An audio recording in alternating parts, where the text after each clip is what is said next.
Welcome to today's Skinny Podcast here on Local12.com. Joined by my good friend Chad Brendel from BearcatJournal.com. Chad, let's start first and foremost with Nick Cronin's health. Obviously, the word a couple of months ago was he's going to be back and everything's going to be good. Have you talked to him much, and how good is he right now? He actually really would tell you through the last probably 3 or 4 weeks of the season, he felt perfectly fine. Obviously, had to wait until he went through a series of tests, but he was out on the road in April, full go on the recruiting trail, and seems to be back to 100%. And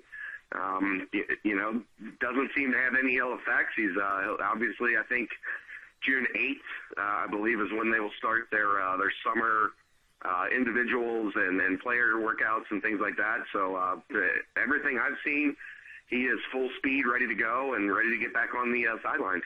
Talking to him, how stir-crazy did he go? I can only imagine. I saw I guess it was during the NCAA tournament where he was sitting in Coach Pitino's office and CBS interviewed him, and you could tell he felt very uneasy being in an arena and not being around his team. That could not be easy for him.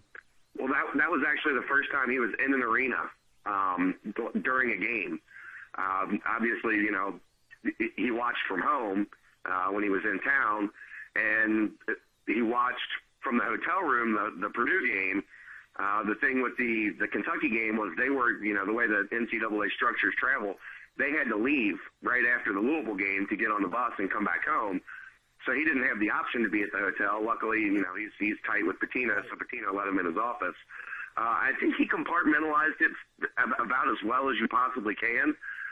We had Mike DeCourcy on the Bearcat Journal podcast a couple weeks back, and Mike was at his house for the road win at SMU.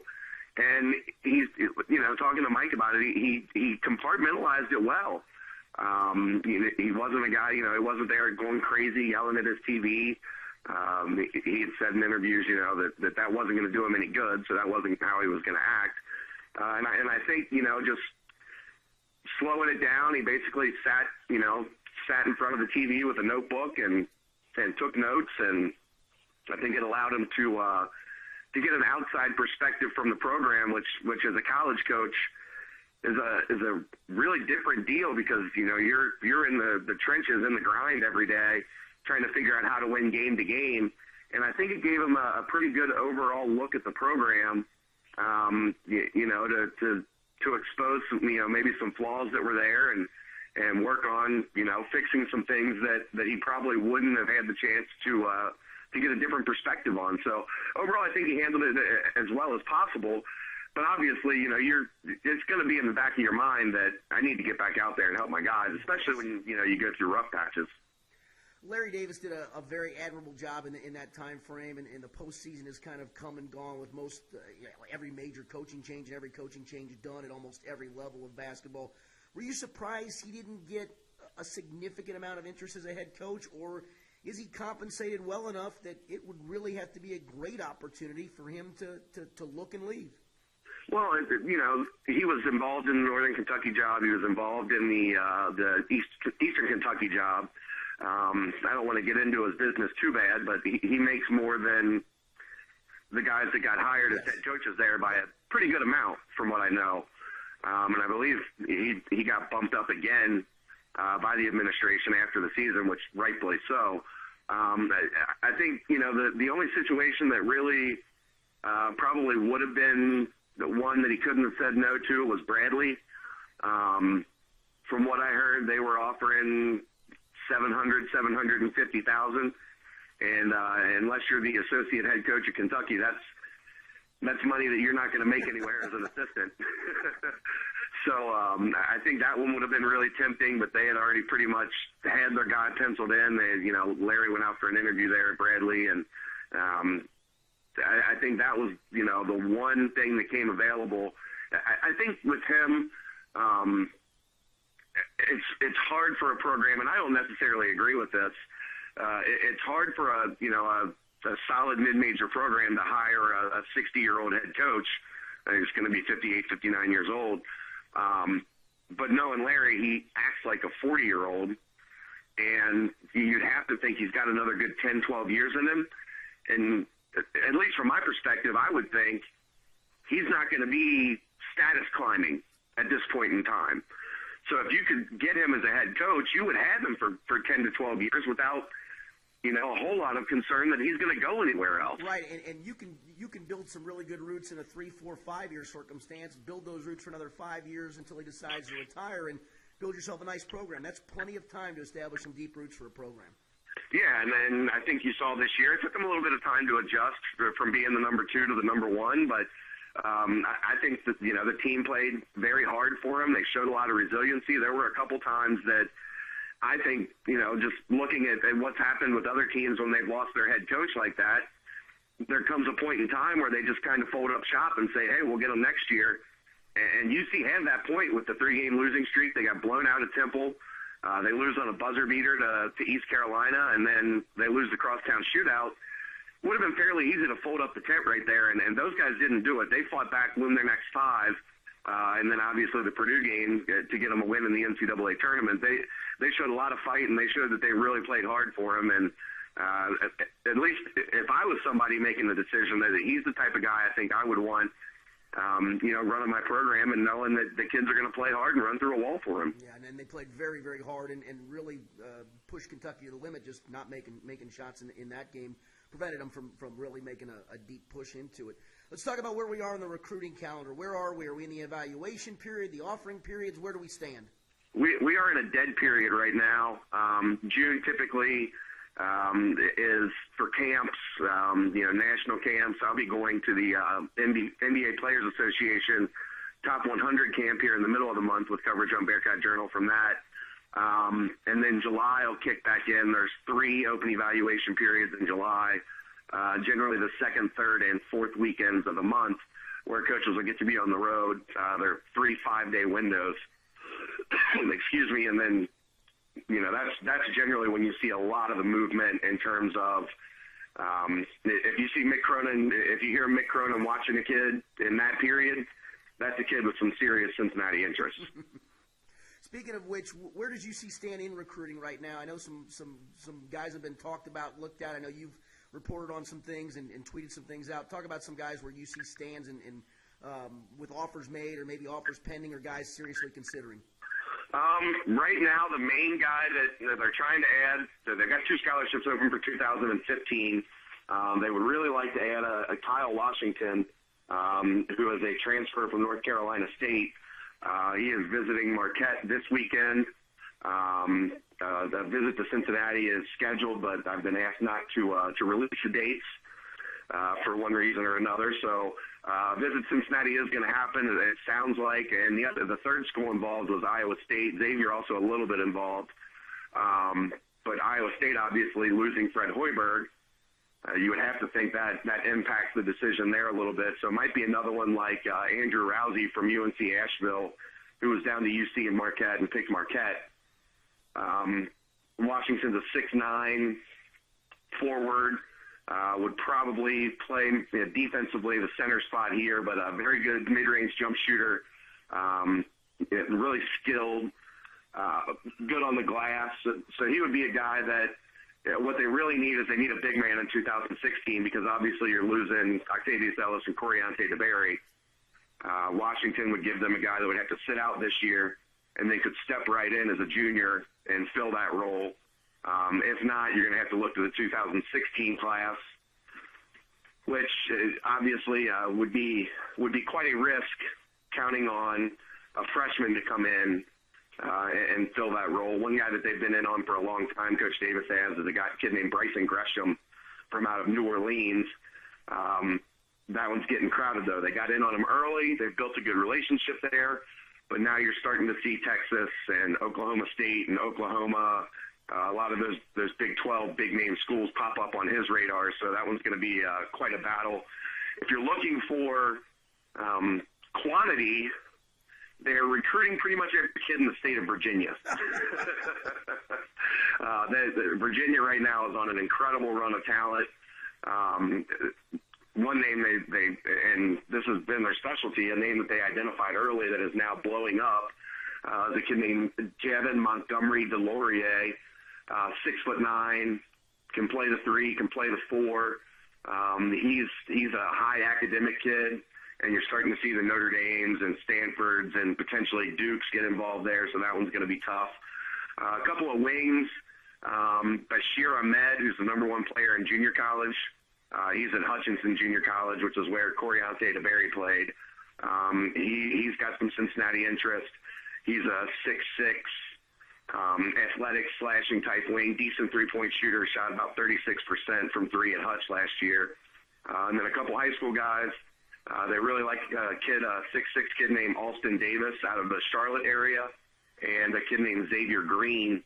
There's another Virginia kid, and he's 6'6", really skilled, offensive-minded, where Alston Davis is more of a defensive-minded kind of Rashad Bishop stopper type defensive player. So and there's a lot of names floating around right now, and obviously get through the dead period here once they can start making phone calls again.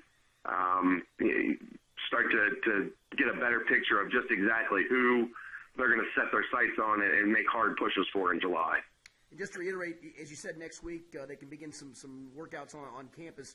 Do you expect all the guys there, including the incoming guys?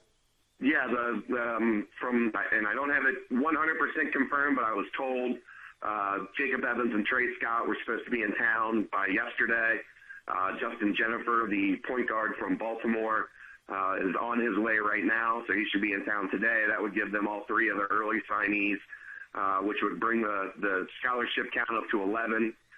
Like I said, they've got 2 left over right now that they're looking to fill. But that would be their 11 guys. Everybody's expected in town today. They will get started on the strength and conditioning stuff with Mike Rayfelt this week, and then next week start individual workouts, which for those that don't know how that goes, the NCAA changed the rule a couple years ago. Coaches couldn't work with their team at all in the summer. So they weren't allowed, if guys were in the gym, the coaches were not allowed anywhere around. They changed that, and now teams for 10 weeks, they can get 2 hours a week on-court instruction in the gym, and then 6 hours a week with strength and conditioning. You'll generally see teams break it down. This is how Cincinnati does, at least. When they're doing individuals, they will do 3 40-minute workouts per guy. So that gets them to their 2 hours. So, 3 days a week they're in the gym with the coaching staff for 40-minute spurts.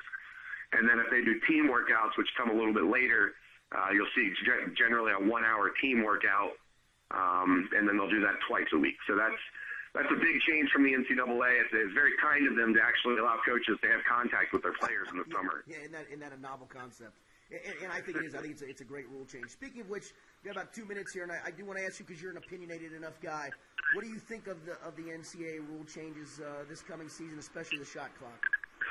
I think it favors Cincinnati, because I think you're going to see more and more teams doing what Cincinnati and Louisville do, which is soft press, or depending on the level of press that you want, and then drop back into a matchup zone.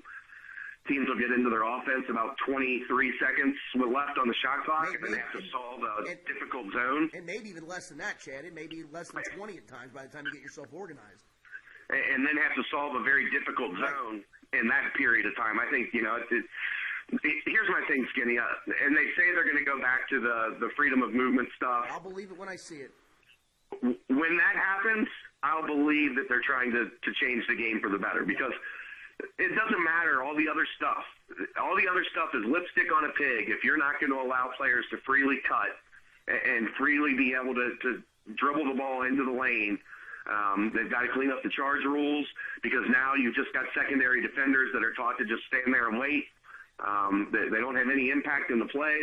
They're not relevant, but they step in and they draw a charge. So they're moving the arc out, which I do like. I think that helps that some. But until there's freedom of movement, I don't think it changes a whole lot, and actually I think it favors the defense, especially, like I said, teams like Cincinnati and Louisville that are already doing this. Quite honestly, Skinny, when you look at the bye games and stuff like that this year, there's going to be games that Cincinnati holds opponents into the 30s. No question. And honestly, I think if you don't clean up the movement and you don't start calling those fouls, you'll see games in conference, because teams are so familiar with each other, that's played in the 30s. Yeah. I mean, it's going to be. I mean, if I'm Mick Cronin, I'm thrilled because I just think it plays into what I've got. Yep, ugly it up as much as possible. Yeah, and if they can get a little bit better on offense, and hopefully what they want to do with this is change tempo. But teams, like when teams play Cincinnati, what's their primary goal? Get back, because we don't want them to get easy baskets because they struggle in the half court. Yep. So that's not going to change anything. Obviously Cincinnati's going to want to play a little bit faster and push the tempo, but that's not going to change. The opponents aren't going to all of a sudden say, well, you know what? Let's send 4 guys to the offensive glass, and we'll just let Cincinnati run out if they can. Yeah, no, right. It's not going to happen.